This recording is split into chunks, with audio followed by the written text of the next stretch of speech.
નમસ્કાર મિત્રો, સ્વાગત છે તમારું ખેડૂત જાણકારી યુટ્યુબ ચેનલમાં। આજે ગુજરાતમાં ગાજવીજ સાથે ભારે વરસાદની આગાહી કરવામાં આવી છે।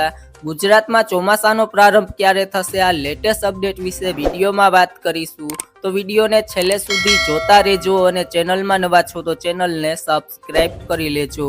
હવામાન વિભાગની આગાહી અનુસાર આજે રાજ્યમાં આગામી 7 દિવસ ગાજવીજ સાથે વરસાદની શક્યતા છે। હવામાન વિભાગની આગાહી અનુસાર વલસાડ, નવસારી, સુરત અને ડાંગમાં ધોધમાર વરસાદની શક્યતા દર્શાવવામાં આવી છે। આ સાથે દમણ, દાદરનગર હવેલીમાં પણ ભારે વરસાદની સંભાવના વ્યક્ત કરવામાં આવી છે।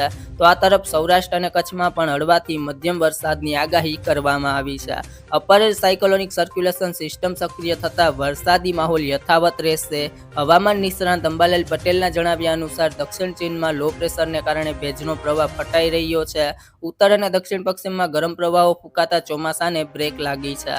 અંબાલાલ પટેલની આગાહી પ્રમાણે 8 થી લઈને 12 જૂનમાં મુંબઈ સહિત મહારાષ્ટ્રના વિસ્તારમાં વરસાદ થશે।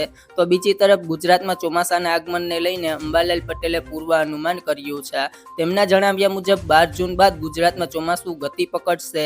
રાજ્યમાં 12 થી 18 જૂન દરમિયાન ધોધમાર વરસાદ પડી શકે છે। સૌરાષ્ટ્ર અને દક્ષિણ ગુજરાત તથા મધ્ય ગુજરાતમાં ભારે વરસાદની પણ શક્યતા વ્યક્ત કરવામાં આવી છે। જો મિત્રો તમને મારો વિડીયો પસંદ આવ્યો હોય તો વિડીયોને લાઇક કરો, તમારા મિત્રો સાથે શેર કરો અને જો તમે ચેનલમાં નવા છો તો ચેનલને સબસ્ક્રાઇબ કરી લેજો।